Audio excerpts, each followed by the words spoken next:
Kembali lagi di channel Rumah Kebun Organik bersama saya Julianto Samosir. Hari ini saya akan membahas tentang pakcoy, ya, menanam pakcoy menggunakan botol bekas. Ya, jadi ini usianya hampir 1 bulanan ini, mulai dari HSS ya, hari setelah semai. Jadi saya akan memberikan tips. Kenapa saya mau bahas ini? Karena ada yang bertanya atau sebagian besar bertanya, Pak, kenapa kok nggak bisa bagus sawinya? Kenapa kok kerdil? Kenapa kok nggak bisa besar? Dan lain-lain ya. Banyak sekali pertanyaannya. Nah, nanti saya coba berbagi tips ya, berbagi tips atau berbagi pengalaman tentang budidaya pakcoy di botol. Jadi jangan lupa untuk ikuti channel ini ya. Yang pertama yang penting diperhatikan itu adalah media tanamnya. Campuran media tanamnya yang saya gunakan ini adalah ada kompos satu bagian. Komposnya itu kompos dari kotoran sapi atau pupuk kandang dari sapi. Terus kedua ada tanah dan juga arang sekam. Perbandingan 1:1 itu dicampur, diayak, baru dimasukkan. Kenapa diayak terlebih dahulu? Supaya tidak ada misalnya seperti ini. Ini udah diayak pun masih ada ini. Ini ada batu-batu kecil di dalamnya dan mungkin ada batu besar juga kalau kita nggak ayak. Nah, itu bisa mengurangi volume yang ada di dalamnya.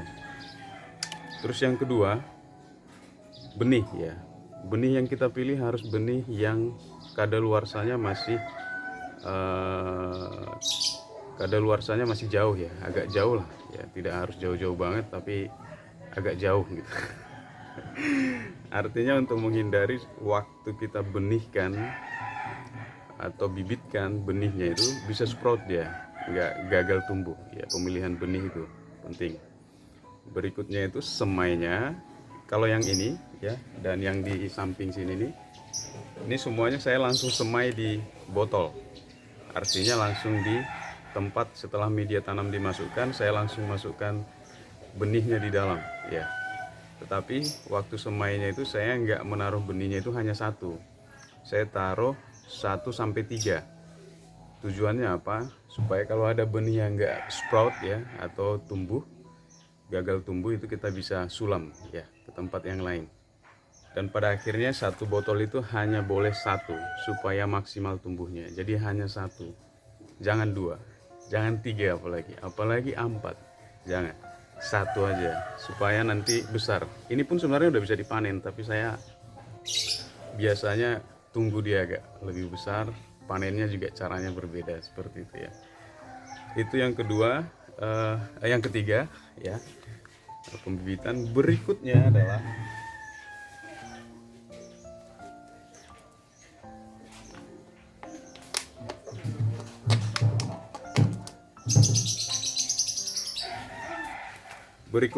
itu perawatan.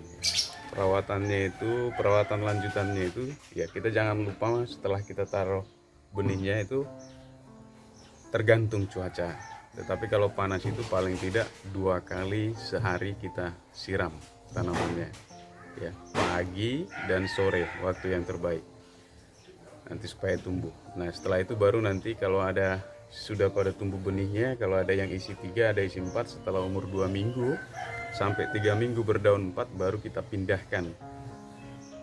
Pastikan dia hanya satu aja, jadi satu pohon aja, satu botol seperti ini ya. Ini kan cantik ini, jadi jangan banyak-banyak supaya nanti bisa besar. Perawatan berikutnya adalah kita pemberian POC ya. Kalau ini saya kasih POC, tapi kalau yang kangkung dulu yang ada video saya yang sebelumnya yang menanam tanpa menyiram itu saya nggak kasih POC ya. Itu juga tidak saya kasih Nutrisia B-Mix di bagian air bagian bawah. Jadi itu murni dari kangkungnya, itu tumbuh hanya dari media tanamnya saja atau campuran media tanamnya. Nah, kalau ini kita bisa kasih POC atau pupuk organik cair untuk daunnya ini ya, supaya bisa hijau ya, bisa bagus. Nah, ini kemarin saya sempat siram dengan POC yang dari daun gamal ya, untuk klorofil ya, atau untuk hijau daunnya supaya bagus.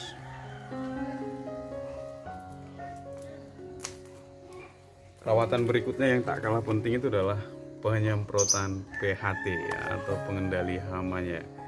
Saya sudah buat beberapa di channel ini, ada mulai dari yang dari bawang putih, dari tembakau, dari daun sirsak, ada yang dari daun pepaya, ada dari daun intaran atau mimba, ada yang dari nasi, mol nasi, dan macam-macam. Nah ini penting ya, jadi saya tidak boleh terlambat menyemprotkan ini sudah siap atau boleh disemprot 1 minggu sekali, walaupun belum ada hamanya. Ini kan masih hijau bagus ini semuanya ini sampai sana. Nah ini nggak boleh ditunda, jadi tetap harus disemprotkan. Tujuannya apa? Jangan sampai nanti hama hinggap di sini, atau ulat atau belalang atau apapun itu yang biasanya menghancurkan daun. Jadi jangan menunggu serangan hama di tanaman kita baru kita semprot, tapi sebelumnya kita sudah harus semprot supaya hamanya itu tidak hinggap di tanaman kita. Itu perawatan lanjutannya. Penyemprotan intensitasnya 1 minggu sekali. Jadi penyemprotan itu tergantung sebenarnya serangan hamanya parahnya, levelnya seperti apa. Kalau parah sekali ya 3 hari sekali ya, tapi kalau aman-aman aja bisa 1 minggu sekali, atau mungkin 2 minggu sekali, nggak apa-apa. Seperti itu. Jadi ini cara budidaya sawi pakcoy menggunakan botol di pekarangan rumah, di tembok rumah menggunakan botol bekas. Nah ini kalau Bapak Ibu lihat, ini ada yang warna-warni, ini ada warna kuning ya, hijau, ada warna biru. Karena dulu ada yang bertanya, Pak kenapa kok jadi ada lumut gitu ya. Jadi misalnya jadi tumbuh lumut gitu. Jadi ini fungsinya Bapak Ibu.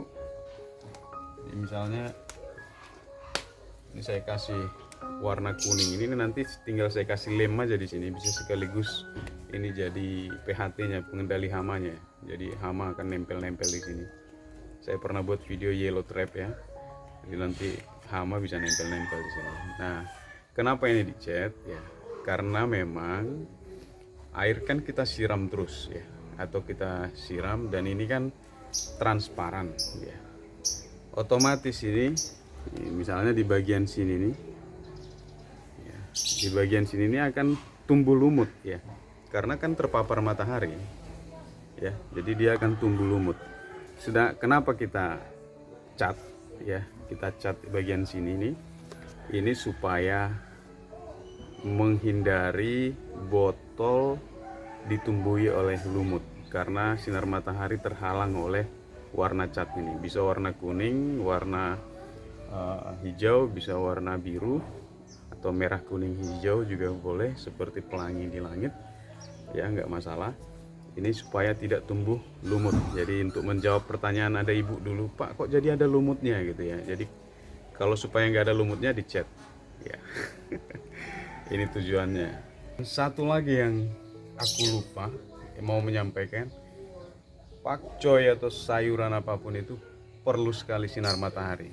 Jadi itu satu alasan kenapa tanaman kita pertumbuhannya tidak normal atau kecil ya. Biasanya itu karena kurang sinar matahari. Demikian informasi yang saya bisa sampaikan, mudah-mudahan bermanfaat dan kita bisa terus semangat ya berkebun di pekarangan dan memanfaatkan apa saja. Bisa barang bekas ya, botol-botol bekas dan apa saja sebagai wadah, tempat atau apapun. Yang intinya adalah menanam sayuran. Ya, saya berharap kita semua tetap mempertahankan metode organik atau sistem organik supaya keberlanjutannya untuk generasi kita, alam dan lingkungan kita itu lebih baik. Seperti itu ya. Jadi tips saya tadi mudah-mudahan membantu ya. Dan kalau masih ada pertanyaan yang kurang jelas terkait menanam sawi pakcoy menggunakan botol bekas, bisa komen di kolom komentar. Sebisa mungkin saya akan menjawab setiap pertanyaan yang ada. Saya Julianto Samosir, channel Rumah Kebun Organik. Mudah-mudahan menginspirasi dan sampai ketemu di video-video inspirasi berikutnya. Jangan lupa untuk menanam, kita rawat, kita nikmati, dan bahagia. Bye-bye.